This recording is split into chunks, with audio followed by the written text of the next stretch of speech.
Welcome back, ladies and gentlemen, to another episode of CroomTalk. Today we are here with Bills alum Marlon Kerner. Thank you for having me. Appreciate it. How's everything going? Everything is well. Can't complain. I have, it's crazy because now when I think about playing football, I'm like, man, I'm old.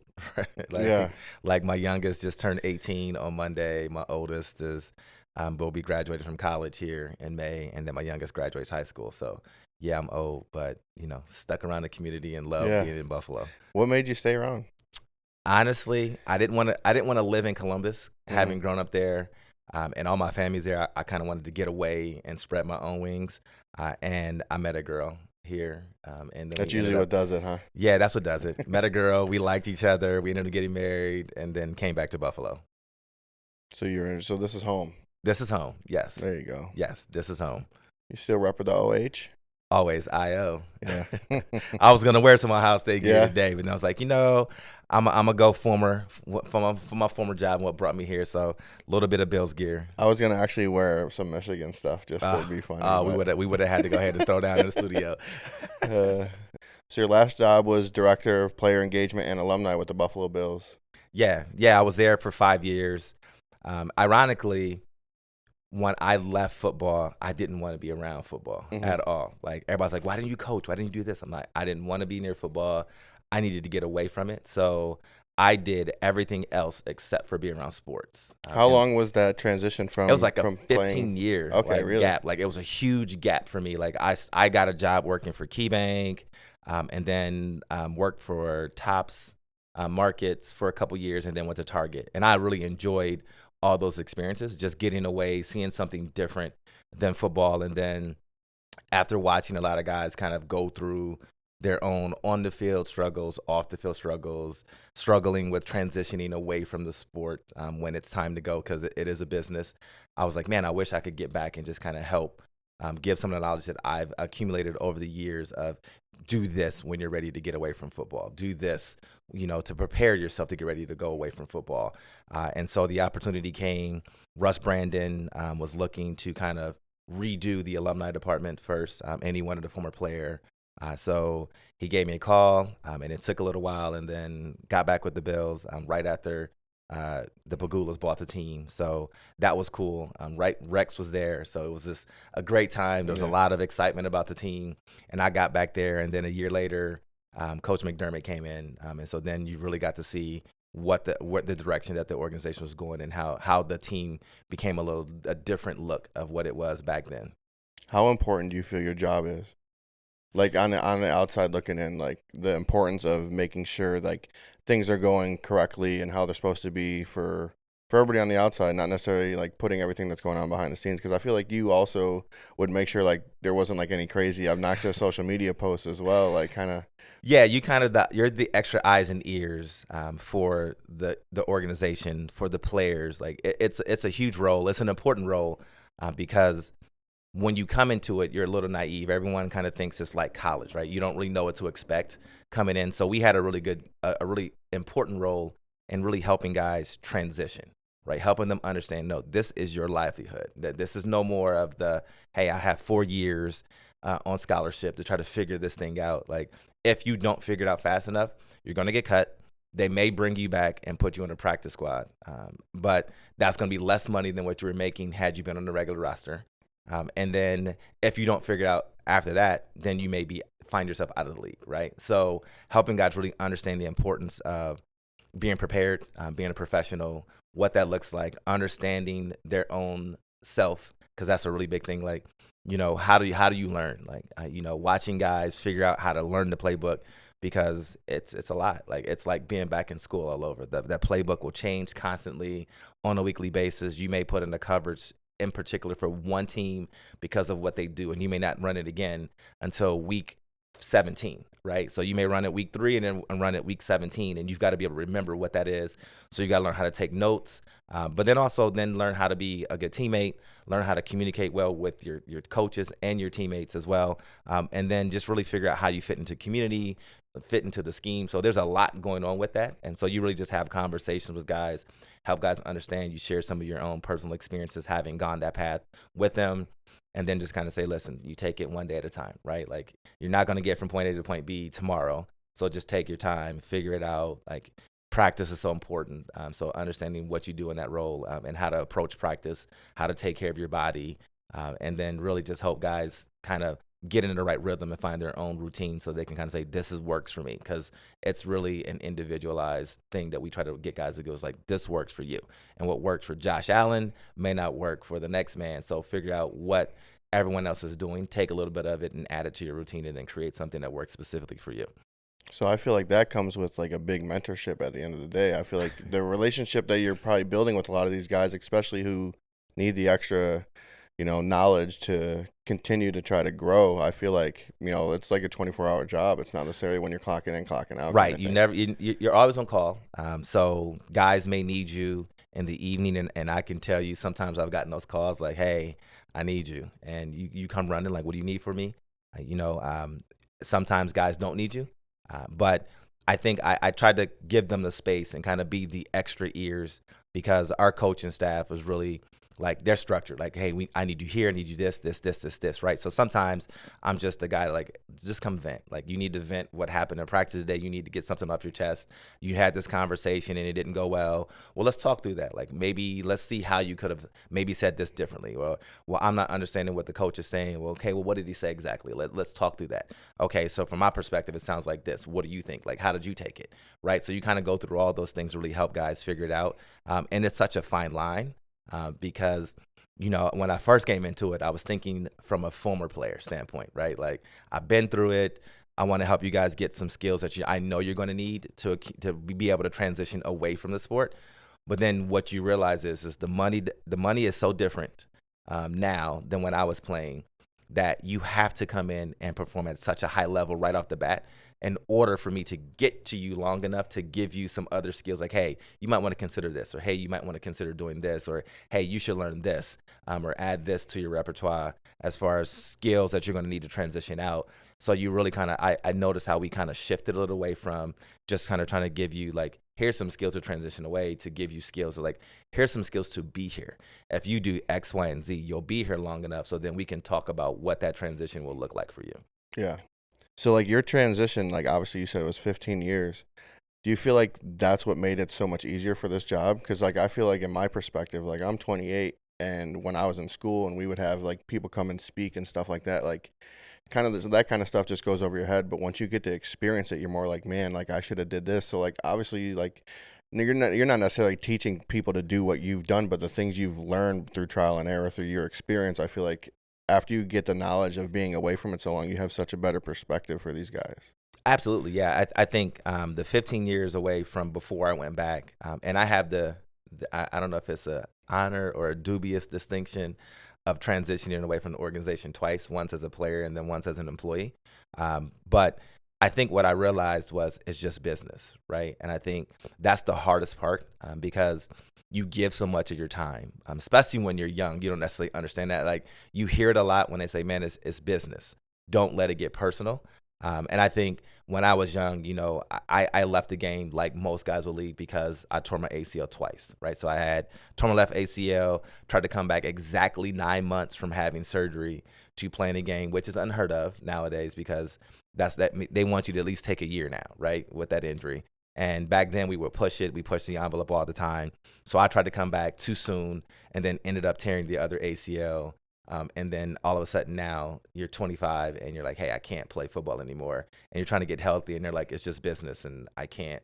If you get healthy, call me, right? If you're not healthy, then hey, it's been fun. Good luck, whatever you're going to do. Call me if you need anything, that type of thing. So I went away from the game kind of like, you know what, like disappointed in myself, disappointed in some of the decisions that I made. I never was upset with the coaches or the GM or anybody for saying you got to get cut or I'm going to cut you, because I knew that was a part of the game.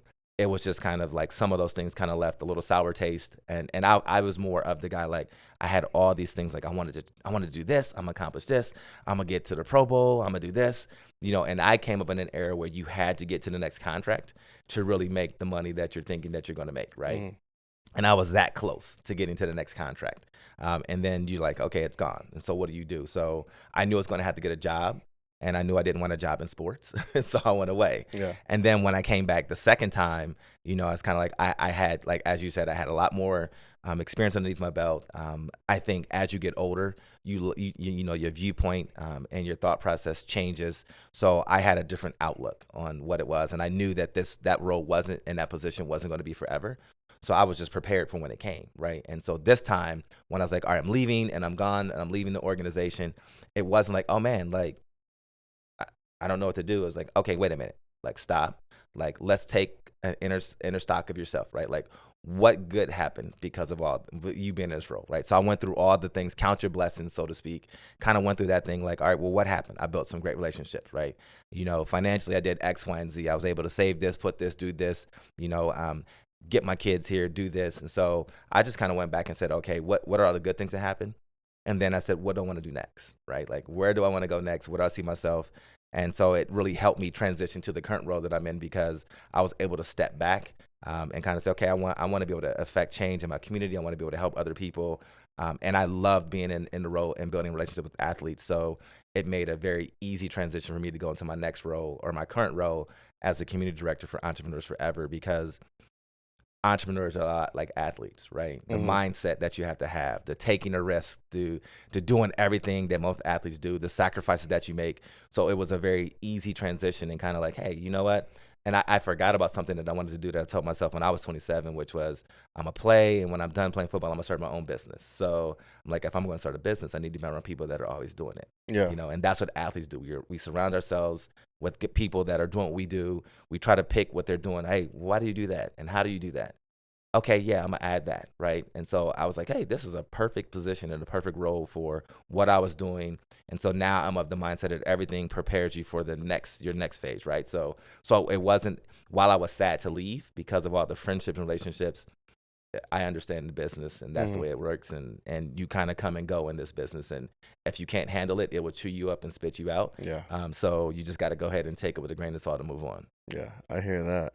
And I also feel too, like, you know, like you said, being like, even for myself, like being around professional athletes a lot of the time, it definitely like helps you mentally, because you're not necessarily, like, I would say, like surrounded by motivation, but like people who have it and they demonstrate how they have it. And it's just like, you know, every time you're hanging out, like, yeah, it's a good time and stuff, but it's also a learning experience, because you can learn so much by how they move and what they do and the people they surround themselves with. And I mean, there's definitely a lot of people who don't do it that way. Right. But like, I feel like that's helped me so much over the last probably 5 or 6 years to be in the position I am, is just being around athletes and just learning like what the discipline is about your job, and the little things that you can do to jeopardize that, and why you don't do this and why you don't do that. And I think, especially from your perspective now, like being around entrepreneurs and having the mentality of like wanting to do something like that, that makes your job so much easier, because it's exactly where you want to be.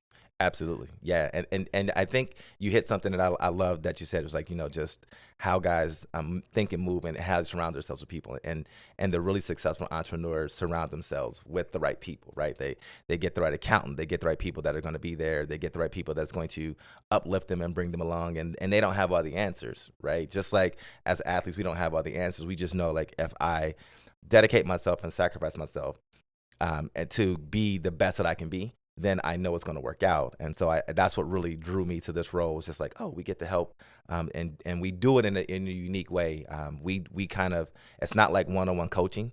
It's more of a group thing. So I think the one thing that I loved about playing sports, and that you hear guys, when they leave the game, they always say, man, I miss the locker room. I miss the guys. I miss that camaraderie. I miss the conversations we used to have. I miss when somebody would just say, hey, I noticed you did this or you did that. Like, I remember watching Jordan have a conversation with Ed just about, you know, hey, get your feet like this, do this. Like, when you put your hand this way, this left foot should be back here, right? All the little tiny little coaching nuances and details that they do to help guys be successful. You miss that when you get away from the game, because you no longer have that. And so what we do in Entrepreneurs Forever is something very similar, in that we use a peer-to-peer model. So I'll get 10 or 12 guys to get, or entrepreneurs, so to speak, not guys, and we'll get those people in a group, and they meet once a month for 2 hours. And so I like to, when people say, well, what do you think? I say, I'm a big sports guy. So I'm like, really what you have is you have your own business locker room. You have 10 other people in different industries that see things the way you see it, that are very like-minded like you. And we're solving your challenges and your issues in real time. Like we're talking through it. I might share my own experience of how I overcame that. I might be like, hey, I've got somebody that can help you along your way. So I'm really helping you along the way, while also building a bond with you. And so it's a unique way of looking at it, as far as, you've got other people bringing their own unique perspectives to it. But it's just like being in a locker room, because that's what it reminds me of all the time, of walking in just with my guys, talking through it. Like, man, I'm struggling today. Oh, you know what? I've been there before. Like, what are you struggling with? Like, hey, I'm coming. Let's go grab some lunch. Like, all those things happen within our organization. And that's why I'm loving the role and loving where we're headed. Yeah, that's awesome. That's like, I feel like you couldn't ask for a better transition, especially when your head's in that space. Right. So, like, going back a little bit, I want to talk about, like, the mentality that you had, like, tearing your ACL for the first time. Like, where's your head at that moment in time? I didn't even think anything of it. Like, I'm like, okay, I tore my ACL. I'm going to have surgery. I'm going to come back. Fine. But something within me was kind of like, hey, if this doesn't work out, what would you do? And so I was like, that I knew I needed to finish school. So I had like 1 quarter left for school. I literally had to take 3 classes. So what I decided to do was go to Columbus and spend that off season in the first months of that rehab that I had in Columbus while I was in class. So I called my school and my academic advisors to kind of say, hey, listen, I'm coming back. I need 3 classes to graduate. And they were like, okay, cool. And so the one class I needed to take, they were like, it's not available. But I can petition for this class. I'm like, okay. So I took like like a really high level anthropology class, and she petitioned and substituted it so it would count for me to graduate. So it was kind of a cool class to take. And then I just kind of said, okay, that was it. So I never forget, because I wrote my check, said, okay, I'm sending you a check for the schooling. Here's everything that I need. And then I FedExed it, and then hopped on a plane the next morning to go to Colorado to have surgery. So I went to the Stedman Hawkins Clinic in Vail, Colorado. So I flew to Denver, landed, and I had a cell phone because they were just starting to get popular back then. Yes, I'm old. Which phone was it? I had one of the Motorola's. Okay. I had the Cuba Gooding Jr. Phone that he had. Yeah. So I had that one as well, and I had the StarTAC back in the day. So I had a couple phones, and so I remember I landed, and we got the service to drive up. And so I got there, and I called. As soon as I landed, I called. It's like, hey, just wanted to double check, make sure you got my FedEx and got the check. She's like, yep, I'll see you January 4th. So I'm like, all right, bet. I'm in school, all my stuff set up. So I have my surgery. I come back, and I'm on crutches still, right? Because you're on crutches for a little while. I still have stitches in my knee. And I remember going across campus. It's like January the 4th or 5th, somewhere around there, really cold, snowy, and I'm on crutches walking to class with stitches in my knee. And I'm just like, okay. And I went through, graduated in March, got the degree, not knowing that in 9 months' time that I would be having surgery again on the right knee, and then having some more surgery to kind of fix what was wrong with the left knee, because I just wasn't ready. I really pushed it and just wasn't ready. And I could tell you some interesting stories about needles and draining your knee and all those things. But, it was something people say, well, if you had to do it all over, would you do it again? Knowing it's going to be the same outcome, like, absolutely. Without a doubt. Wouldn't think twice about it. Would still do the same thing, would push it, all those things, because it made me who I am now. It's the version of me that I like. So I don't think I would undo those choices, because I might not like the version of who I would become without the choices that I made in the past. So when you tore your ACL again, what's going through your head at that point? Man, I'm like, were you just like laying again. on the ground, just kind of like, well, guess we're gonna have to figure something else out, or were you just like, no way? I was like, no way, because what ended up happening was because I was having some issues. So going back to the knee. So when I got back in training camp, and they were like, you can go, they turned me loose. And so we were having some issues with the knee. So I would practice a couple of days, and then it would swell up. And so the first time I did it, it was kind of like, all right, we're going to have to drain it. And what we're looking for is yellow to clear fluid on your knee. If that's it, then we're talking about some scar tissue and other things, and that's a natural process. That's such a mental thing to think right. about. So I how mentally, could I'm you trying be to prepare okay with myself that? like, all right, like I gotta drain my knee, right? Yeah. So they take this needle, and the needle's like this big, right? Yeah. So I got a syringe, like it looked like a turkey baster. It was that big, Yeah. right? So the first time we did it, I mean, my knee it's huge. There's so much fluid everywhere. And so they're like, all right, fingers crossed. We're looking for clear to yellow fluids. And so they stick the needle in there. And so the first time you get your knee drained, you don't know that they have to move around. So he's trying to explain this to me, telling me like, hey, you know what? Don't worry about it. You know, we're going to move it. You're going to feel it. Yeah. And I'm like, I felt it. Like Yeah. I literally felt like this needle just moving in the joint. And then he's trying to like pull it to find a pocket to get it all out. Yeah. And so I'm like, oh, this is crazy. So he's moving around a couple of times. He does all those things, and he finally finds the pocket. And okay, we got it. And I mean, it's red. It's so red. It's bright red. Yeah. I'm like, that's probably not good, honey. He's like, no, that's not a good thing, right? And so then, a smart person would say, okay, so what are my options? Like, so if it's red, what should we do? So, and I did. I said, okay, so it's red. Now what? Well, I mean, it could be some scar tissue. It could be a few things. It could be meniscus. Like, you could get it scoped, or we can kind of see if it just calms down, and that's it, right?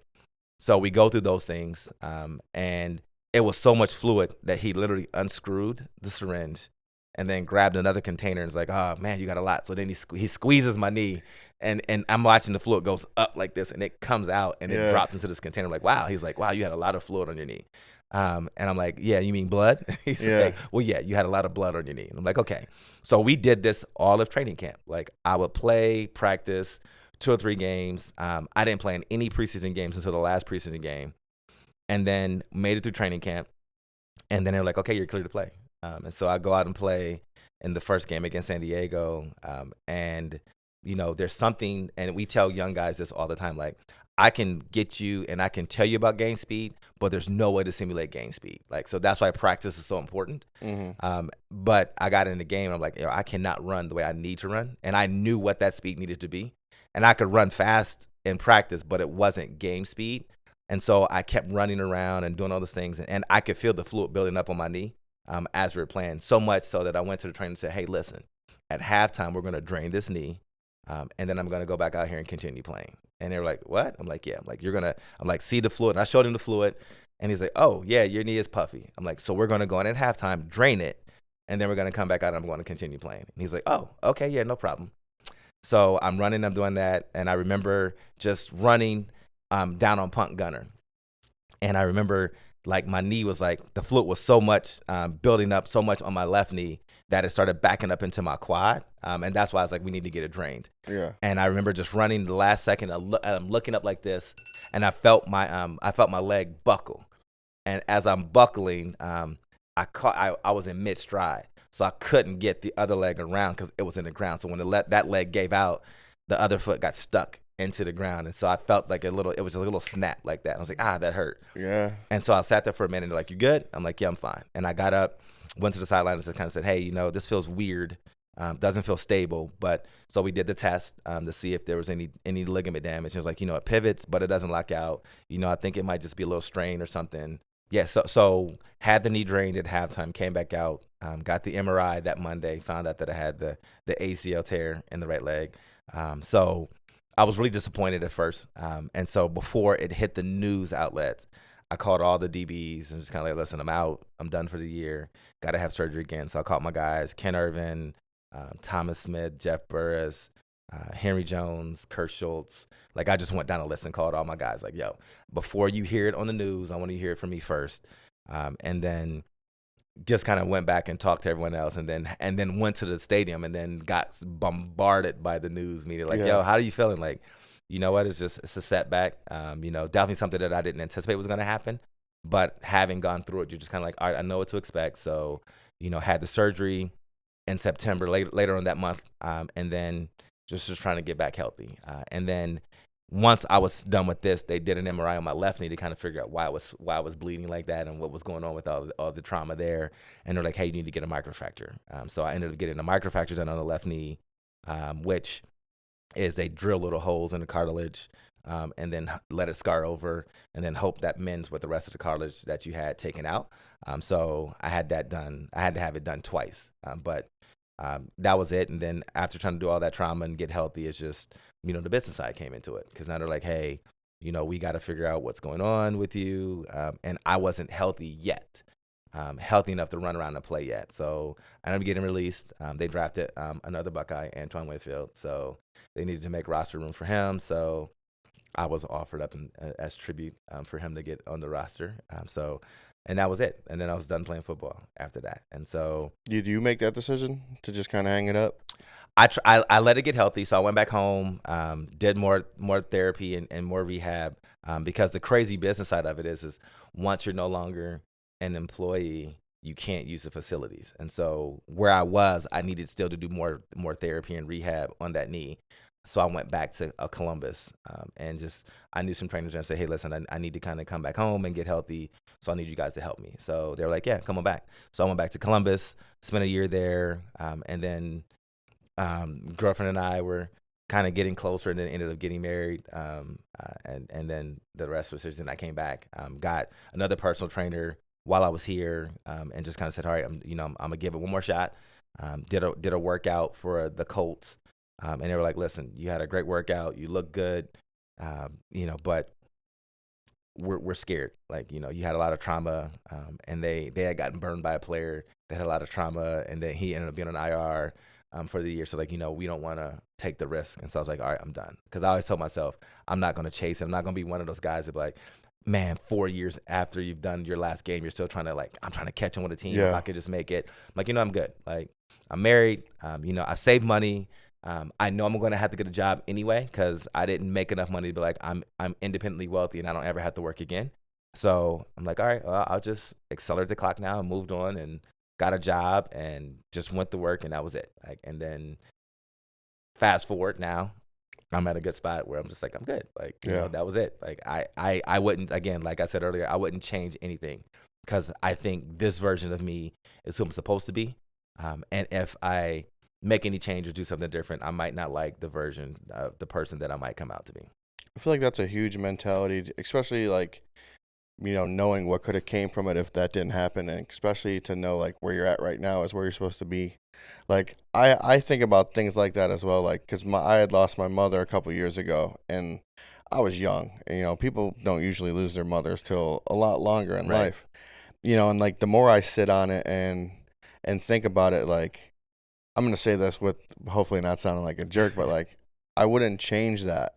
I mean, there's some things in me that would, but the only reason I can say that is because I went and saw a medium, and I had this weird conversation with my mother and whatever. I'm not going to talk about that, but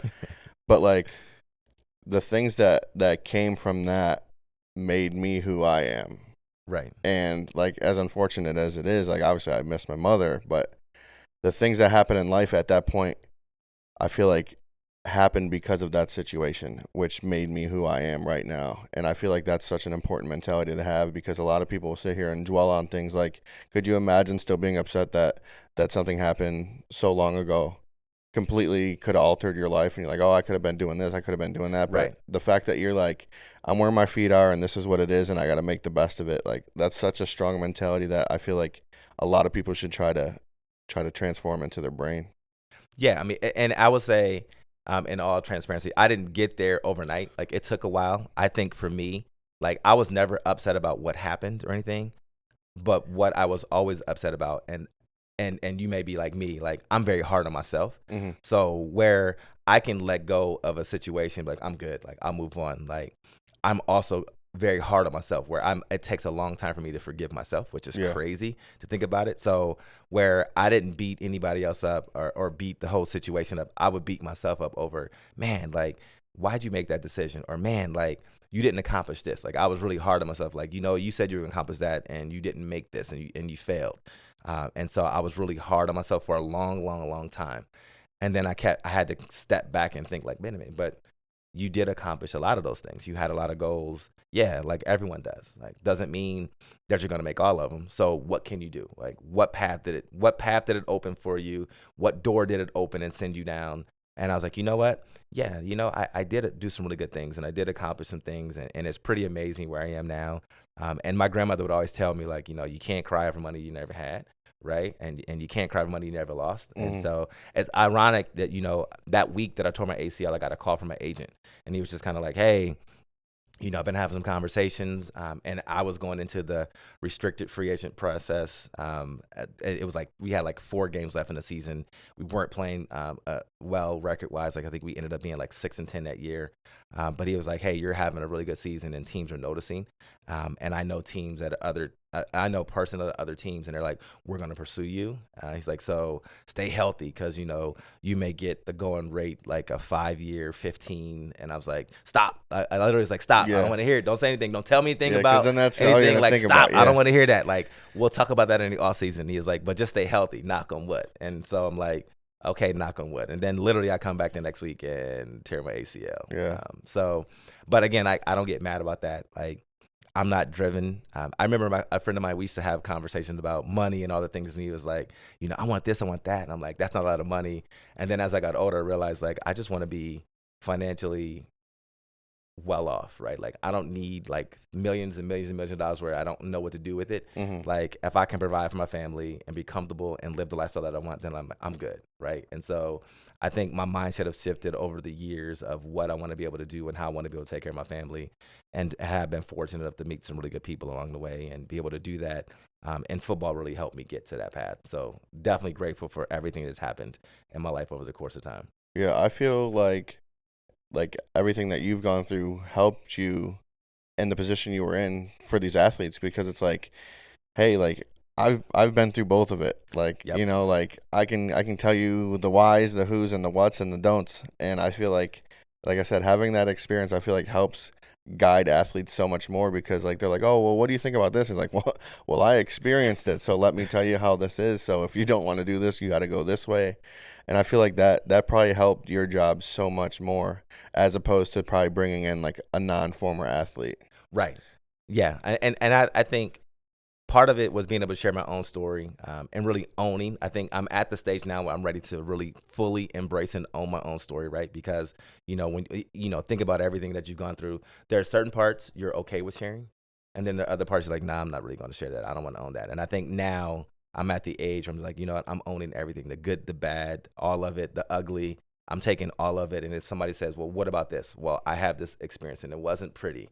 And I want to be able to share it and be vulnerable with you, so that, one, you can learn from my mistake, and two, maybe it'll help you open up and maybe choose something differently, maybe go a different pathway. And so, yeah, like you said, being there and being able to be in a position where they've come from really helps a lot. But I also understand that the relationships that we built helps guys, because some guys want to hear it now, right? And some guys won't receive it until after they're done and they're out of the league. And now they're like, well, what do I do now? Mm-hmm. Okay, well, you're going to have to now pick up the pieces, right? You're going to have to kind of say, okay, where do you want to go next? Like, let's look at everything that you're doing, how much you're spending, where you want to go, what you want to do next. Did you finish school? Are you in a profession where you have to go back and have a degree?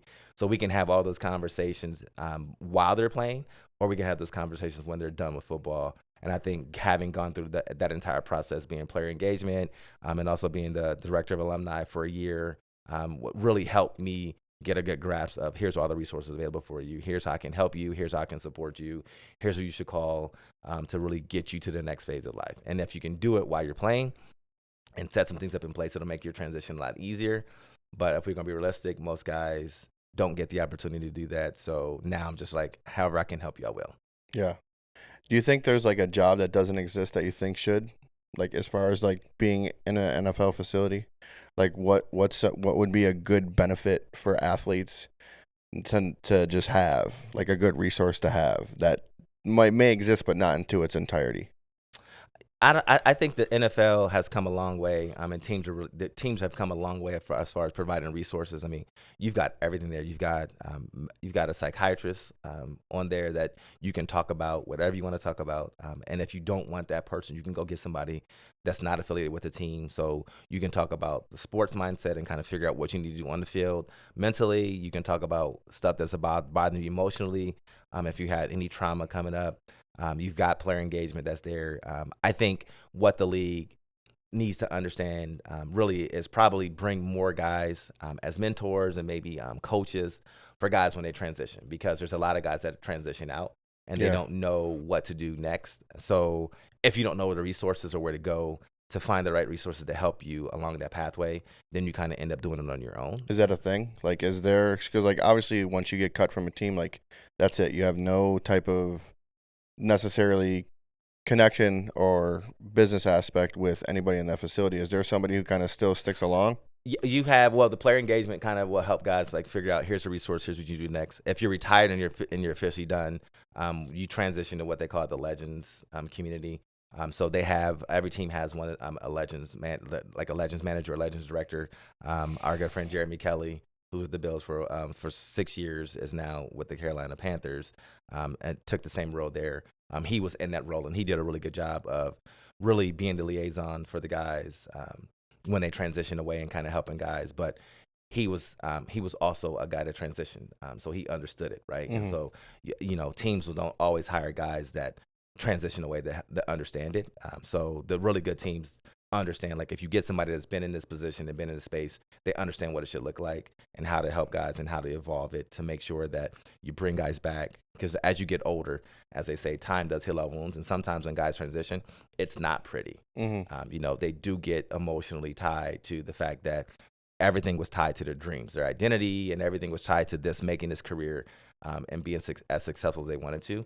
So when you transition, you have to kind of decouple yourself from I'm more than an athlete, and kind of figure out what that path looks like.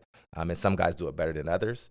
But I think as you kind of get away from it, what I realize is it's just still not enough. Like, as good as Jeremy was at his job, and he was amazing at it, he couldn't touch everyone. Like, it was always like, oh, I heard about such and such. Oh yeah, I'm trying to get a hold of him. If you know anybody. And I think that's where the league could really come up and be more handy, as far as just have more guys available, have guys that kind of function as a life coach that can help guide guys, that you can bring them along the way. Because, if you don't know to reach out to the organization or who to reach out to at the organization, then, you can get lost in the sauce, because there's a lot of guys that are out there that are transitioning, and then sometimes don't understand what it should look like or where to go next or who they could call next. And, sometimes it's just they think they transitioned well, and then life happens, right? Because life happens to all of us. And so, you just need that extra support that sometimes you don't always get.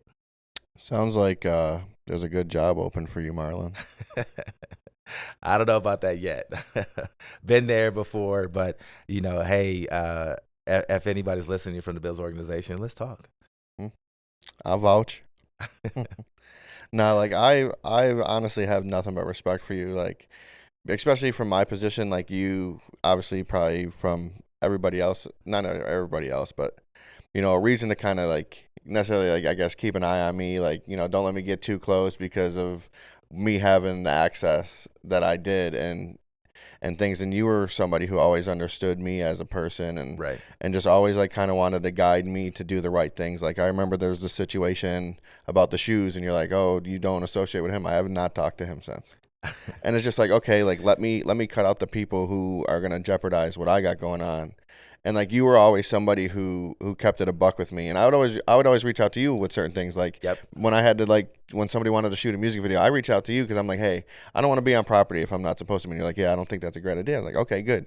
Like, I just want to do things the right way. And you've helped me, like, navigate to try to do things the right way to make people happy and not necessarily, like, piss people off. Like, even I remember the poncho thing. I reached out to you and I told you, like, hey, just, we're doing this after the game, and you set everything up for us, and it was great. But it's just like, once I found out you were no longer there, I was so pissed. And I was in the parking lot. I don't remember what I was. I don't know if I was doing something with Harrison or something. But, like, when they had told me, because I'm like, because usually you're the one who was there, because I remember, like, you were there when we did the Dean Marlowe thing. Because I know it might have been, I think, Levi proposing or something. Levi, I was there for Levi, Cam, Dean, or not Levi, Cam, I'm sorry. Yeah, Levi. I don't think Levi's proposed yet. He might have now, but yeah, Cam. I was there for a lot of other things, and to your point, I think once you pull your own ego out of it, I think anybody that is successful in player engagement has to understand that you're the servant, right? Like, I'm there to serve you guys, right? So my job was always whatever role I needed to fill, that's what I was willing to do. right? So whether it's to be the mentor and talk about it, great. If it's step back and let somebody else have those conversations, then so be it. But we always had those conversations, always found a way to bond with those guys. And so I just wanted to make sure that anybody that was a part of the circle, like, knew to understand, because there's so many eyes on what everyone does and what players do and who they're associated with. Oh, So I know. I'm just like, hey, listen, here's what I'm hearing, right? Like, Yeah. hey, you might not want to go that way. Like, do this. Like, hey, don't be associated with this person because they don't have a good reputation within the organization, which means it's going to negatively impact you.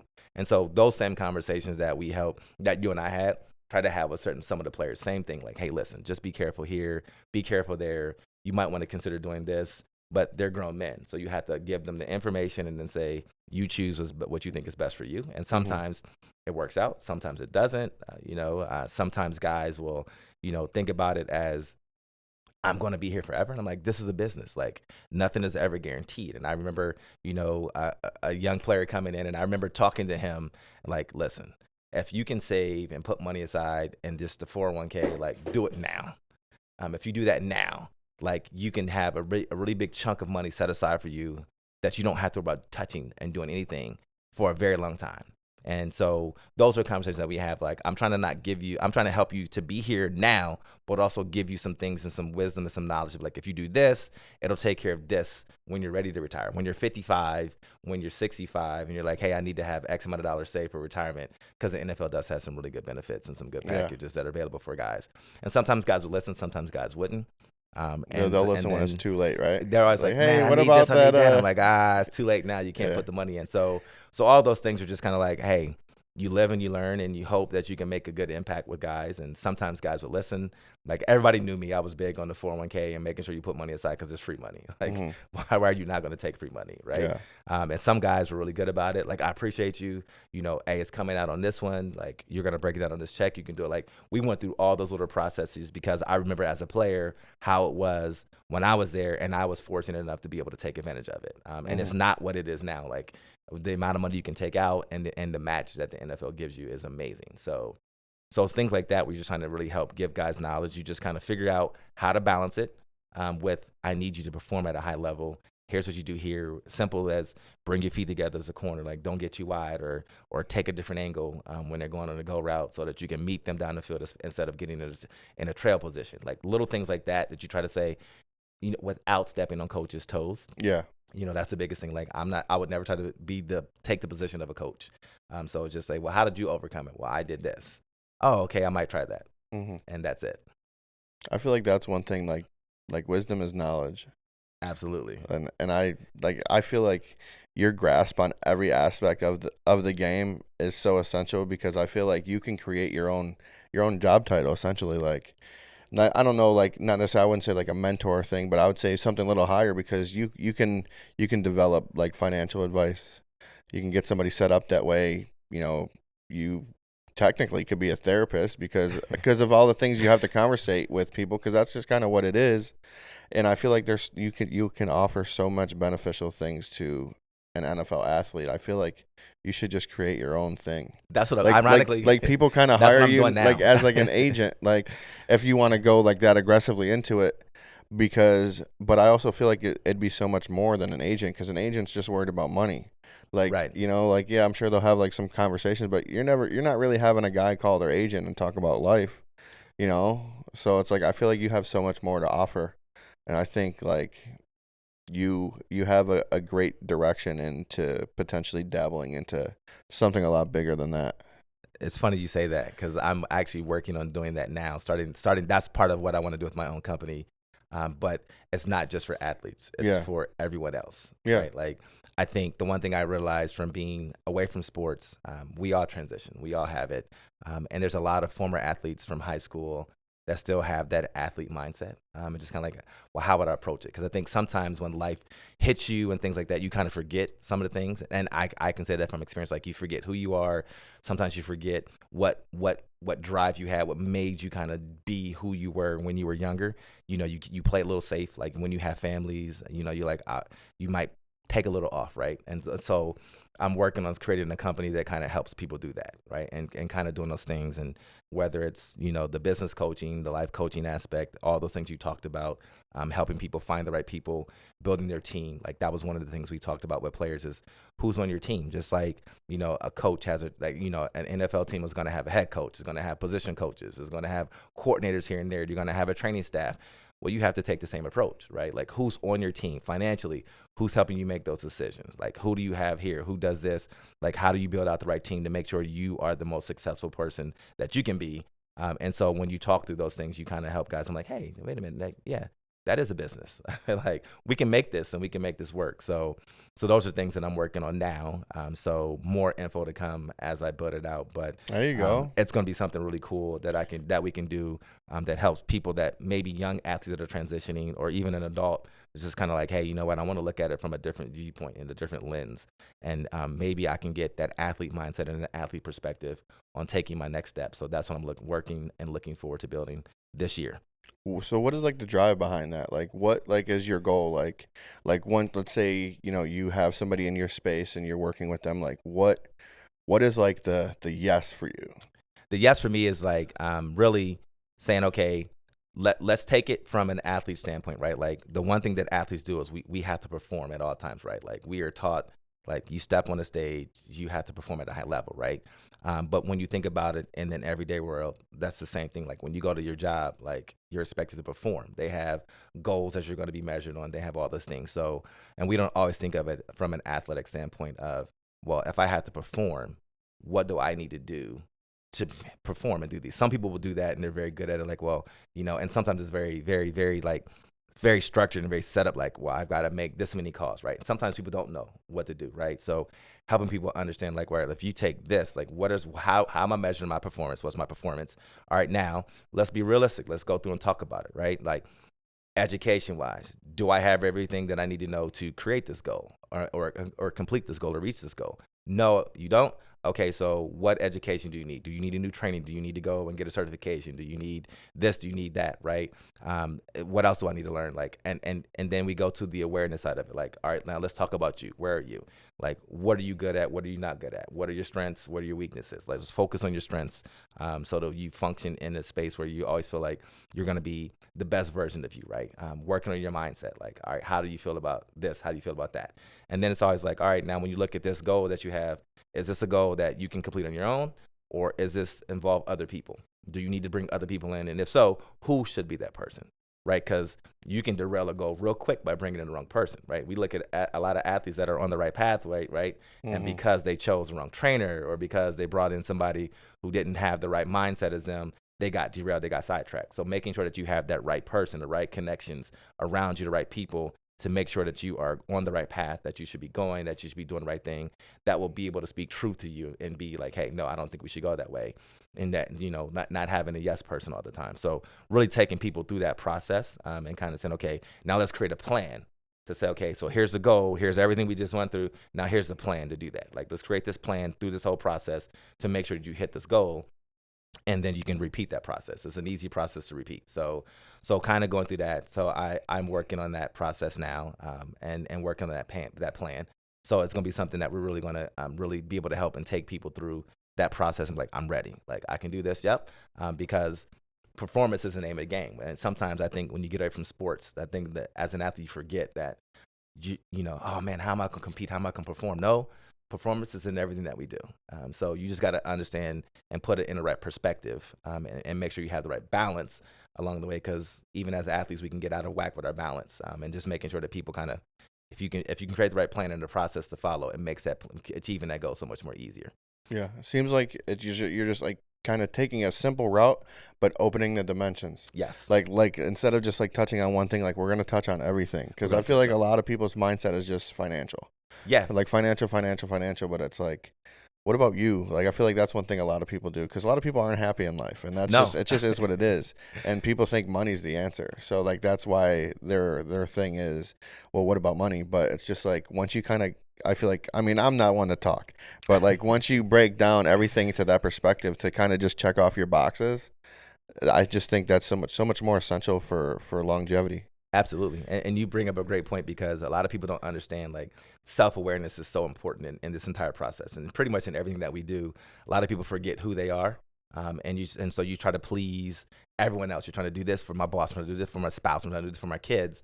And then you forget that, hey, wait a minute, you also are a person. You need to make sure that you're happy, and you need to work on developing yourself. And so self-awareness is something that I'm really big on, and making sure that you are really in tune with who you are and where you want to go and what your strengths are and what your values are, so that when you make those decisions, you're making those decisions that are in line with your thought process and your belief process, so that you feel like you're staying true to yourself, and so that you feel like you're growing, because a lot of people will put everyone else above them, and ahead of them, and forget that they need to grow, as well. And so that's one of the things that I would definitely focus on, is that self-awareness piece. So how different do you feel like the game's being played now compared to when you were playing? The game is different. I think from a physicality standpoint, I think the guys are a lot bigger, stronger, faster. Like, it's amazing to see how many 6'5", 6'6", 300-pound guys that are running under 5 seconds, under 4 sevens. Like, you're like, whoa, that's kind of crazy. Whereas when I was coming out, you might have had 1 or 2 guys that could do that. So from that standpoint, I love, just the size-wise evolution of the game. I think the difference for me, in the game is they've taken away some of the physicality, that we grew up with, right? Yeah, Lorenzo said it was getting soft. Do you It's agree? definitely, I would definitely say it's definitely a lot softer, but I understand why they're making it that way. Yeah.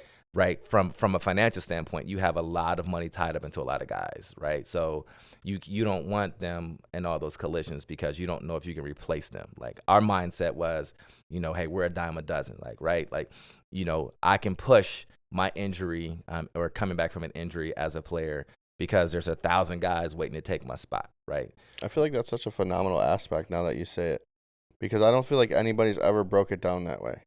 Like, people look at, like, the reason for, like, making, let's say, like, the kickoff rule. Like, people are like, oh, well, the game's getting soft, but, like, I feel like people just look at it as like, oh, they're just worried about player safety. But now that you said it, it's like they're worried about money it's too. The financial, yeah, it's the financial aspect of it. It's never about, view. like, I mean, to an extent, yes, it's about taking care of players, right? But at the end of the day, like, contracts are always going to go up, salary cap's going up. Financially, you have a bigger responsibility tied to those players than you did back when I was coming up. So yeah, like, I want to make sure I maximize that amount. I want to make sure that guy's going to be there. If I sign to a 6-year contract, and look at Tremaine, like, 6 years and all that money, $18 million a year, I want to make sure Tremaine's there, right? Like, I want to make sure he's going to be there for a long time, right? So yeah, I'm gonna make sure that I kind of say, we need to back away from this. We're going to change it. We need to watch these big hits, because it's taking guys out.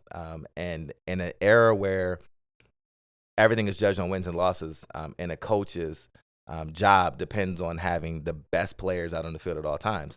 Yeah, they're gonna side for, we need to change this. We need to change some of these rules, because guys are getting hurt too much.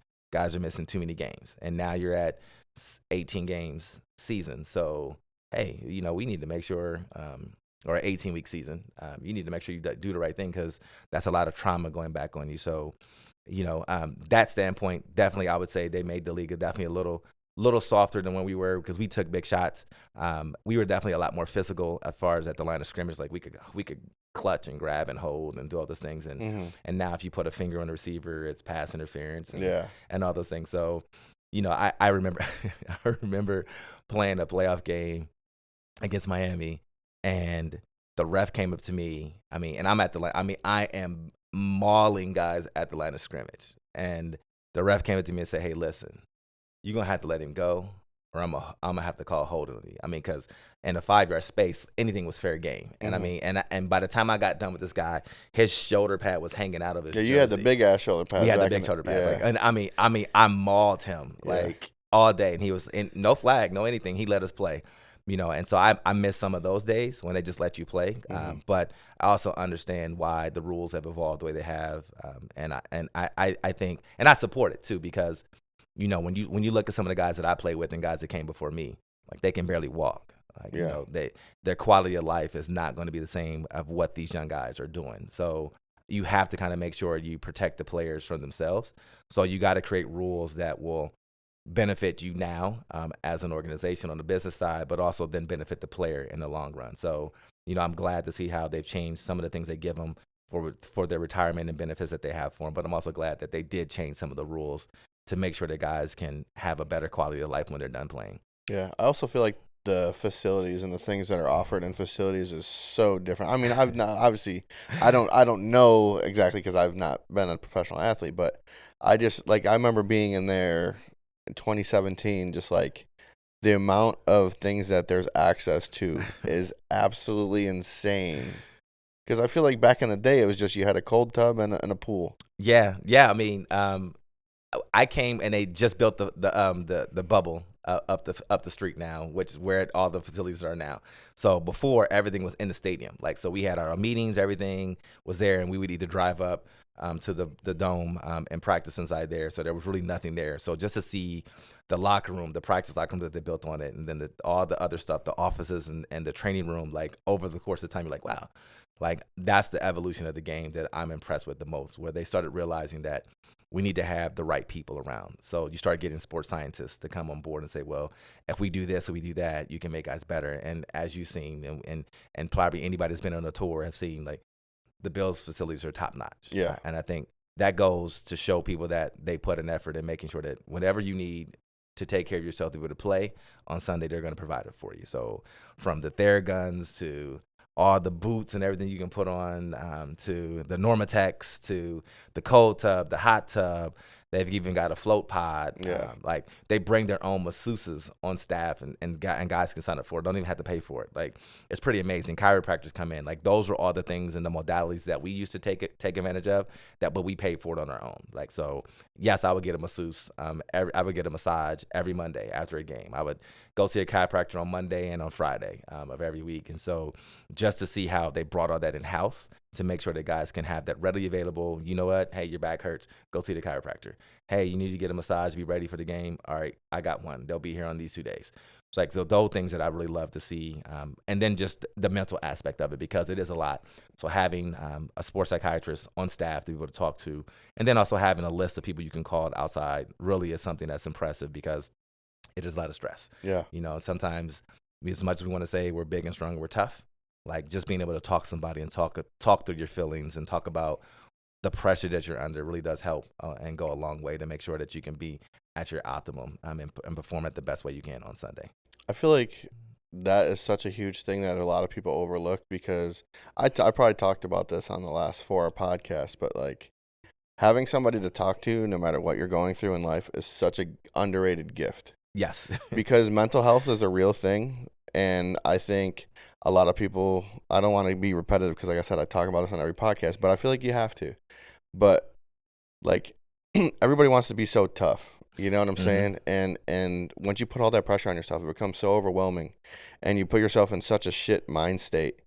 And just being able to have those resources to talk to anybody about anything, to maybe find a solution to your thought process and just change where your head's at. Because once your head is out of the game, like especially as an athlete, Right. like that changes everything. And I'm sure we've seen it with, you know, athletes over the years. Like, you know, they go through things and they're never the same again. And I just feel like once you can get to talk to somebody on those type of things, it's it's going to completely change your life and get you where you're supposed to be, instead of thinking that you can handle this on your own, and then it just gets so overwhelming and you almost change who you are as a person.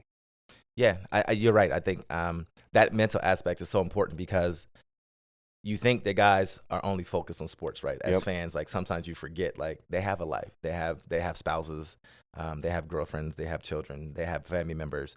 So think about stuff that we go through on a normal day-to-day basis, just as a person who's not a professional athlete. And then think about trying to deal with that, always being in the media's eye. You know, your good days, your bad days are all for everyone to see and critique, right? And thankfully, I didn't grow up with Twitter and all those things, because it would be a totally different experience. And so I have definitely a respect for what the guys go through, because, you know, anybody can critique and say stuff, and they can message you, and they can do all kind of things and say things. So yeah, like being able to talk through things. And so that's where the player engagement role is so important, because we did monitor tweets. We did monitor what the guys were saying on Twitter and Instagram and what they're posting, just to be like, hey, you good? You okay? Like, just because sometimes guys, if they don't feel comfortable, they'll send a tweet. They'll say something to try to be cryptic and hope somebody will reach out and say, hey, I hope you're okay. Right. So we paid attention to all those things. We try to make sure we catch up with guys. But you're absolutely right. Like if the moment I lose focus and I'm now like torn between something else, whether it's a family emergency or family issue, and then trying to give that attention to being an athlete, I'm probably not going to be successful. And so that's where you want guys at their best. And so having somebody to talk to them and giving them the skills and the mechanisms, the coping mechanisms to be able to deal with things and trauma that might happen off the field is really important, and something that I think the league has really realized that they needed to be better with. So I'm really glad that we've evolved and kind of gotten that help for players when they need it. Yeah, that's such an important conversation. I feel like, a lot of people should look at that aspect, no matter what. Even if you don't feel like you're going through something, like the littlest things to talk about can make things so much more fluid in your life. Yep. I'm not necessarily saying I'm a big advocate on mental health, but I went through like a personal experience last year that I spoke about, and I just feel like being vulnerable with people, like you explained earlier, like if I can use my story to help people, that's my goal, whether it makes me vulnerable or not. It's like, take my experiences. This is what I did with my experiences, and this is what came from it. Like, if you're going through something like that, take it too. So it's just like anything that you're going through, talking to somebody is such a huge thing. It really is. And I think a lot of people don't like to be vulnerable, to your point, is because it can be weaponized, right? Yep. And that's the hard part. So I think really finding somebody that you feel comfortable with, that you know is going to keep it in the utmost secrecy and confidence for you until you're ready to say, I want to share this publicly. So that's why I'm really glad that the league really provided somebody that has taken an oath that says, I will keep this in confidence for you. And the only way people will hear about it is because you brought it up and you said it. So it's something that definitely is needed, because I watch guys struggle with their mental health in the game, leaving the game. So it's always going to be an aspect that needs to be there, and that guys need to talk to, because I came up in an era where you didn't talk to anybody. Yeah. You just keep everything, you bottle it up, and I'm a man, and I'm Chin just up, figure it chest out, out. like, right? I'm gonna fight through it, and sometimes you can't fight through everything. You can't fight everyone, and sometimes it's the hardest person to fight is yourself. Yeah. Right. So you have to be able to find a new way to cope and a new way to deal. So I'm definitely glad that we've evolved and gone that way, and gotten guys help and guys resources for people to talk to when they need it. Yeah, especially because I feel like when you're in a game, like, your goal is to be where your feet are. And if with anything going on around that, especially like in life, like some things you find more valuable than others, to where like that's just where your mind's at. Right. And when that starts battling with what you got going on, especially as a professional athlete, that's such a slippery slope. It really is. Yes, it is. So a lot of players, they say, like, after a game, you feel like you've been in a couple car accidents. Could you agree with that statement? Absolutely. Yeah. Yeah. Like, I mean, the collisions on Sunday, and think about it, like, the hits that you grew up liking as kids and that fans were like, I wish they would take that or not take that away and bring it back. Like, we had those all the time. Like, Yeah. those happened all the time. The equipment is not as good as it is now. I'm sure I had a few more concussions than I can probably remember. But, when you start thinking about those things, like, yeah, like that, the body hurts. So, cold tub, massage, like that was my thing. Monday morning massage, first thing. Like, If you didn't get that, you're smoked. Well, I mean, if I couldn't get it Monday, I would try to get it no later than Tuesday. Well, if you couldn't get a massage. If I couldn't get a massage, I'm hurting. Yeah. I'm hurting for the rest of the week. Like, you're just like, oh my gosh, like, Yeah. my legs are crazy. I don't feel right. Like, so you could tell those collisions. But I was a big cold tub guy anyway. So Yeah. by Thursday and Friday, I was always cold tubbing it and doing everything you needed to do. It's just, the game is just so, like, we had more two-a-days. We had more things. Like, we would be in full pads for day one. Whereas I think guys have gotten a lot smarter and said, you know what, we want to negotiate a ramp-up period, right? So you start with helmets before you can put on pads. Yeah. You have to have so many practices before you can go full pads for any player. So things like that to make it a little bit better for you, so that your body can acclimate and do some things and just be prepared for a very long season. You still cold tub it? Not as much. You have a cold tub? No, I know. Well, I know where to go get one if I need one. But Yeah. Yeah, I mean, if I'm feeling that bad, I might do. I can throw the ice in the tub if I need to. I have a big soaking tub at home, and I've got a few places I can go and get the cold Yeah. tub or get some cryo Yeah. if I need to, because that'll help, and it's a little shorter Yeah. than being in the cold tub for 20 minutes. But that was my thing, 20-minute cold tub. Yeah. See, there's like a couple of like the like portable ones you can buy. I was looking into getting one. I only did the cold tub once, and I almost killed myself. I had like a cast iron tub at my old house, and I put like 5 bags of ice in there, and I let it sit for like 40 minutes. And I'm thinking like, oh, this isn't gonna be a big deal. And then like I remember putting my feet in it, and I just like I counted to 3, and I just went in. I just remember I'm just laying in the tub. I couldn't breathe. I'm like, I'm just like, bro, I need to get out of this tub. I might not be able to get out of this tub. Right. And that's such a mental thing too. It is. Like, you just get it. Like, we've learned, and I've learned over time, like, once you get in, just don't move. Yeah. Like, just get in the tub, stand there. Your body will try to bring some equilibrium, and it'll warm the water around you. Yeah. So as long as you can stand in one spot, you're good. But to your point, that entry, Yeah. getting in first, like, be prepared. Take a deep breath. Just get in. Yeah. Go quickly. It's like ripping off the Band-Aid. Yeah. Just get in there. Did you ever do the ALS ice bucket challenge?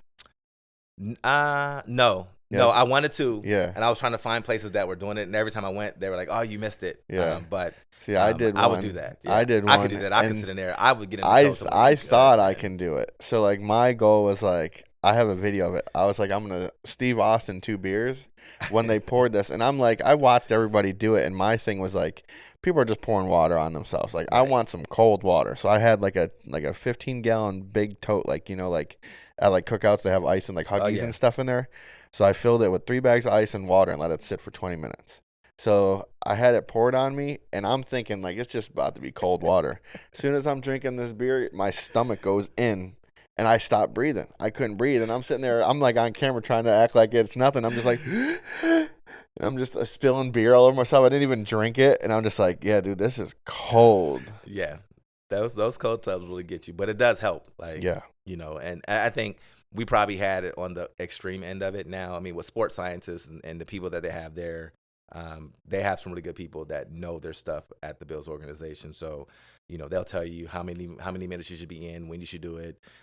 Again, they've taken it to a whole new level to create a regimen specifically for you and your body type to make sure you're doing everything to make sure you can play at your optimal level on Sunday. And I think that's where you look at, like, that's where the game has really evolved. They've come along a long way from that, because it was just like, do this, do that, drink water. Like, no, you're going to drink Gatorade. You're going to eat this. You should eat this amount of meal. You should eat at this time of day. Like, they have it down to that type of science where, you should eat this on this day. You should get this many hours of sleep. Like, all those things are really helpful for guys to make them the best athletes they can be. So, I mean, the game has evolved. It'll keep growing.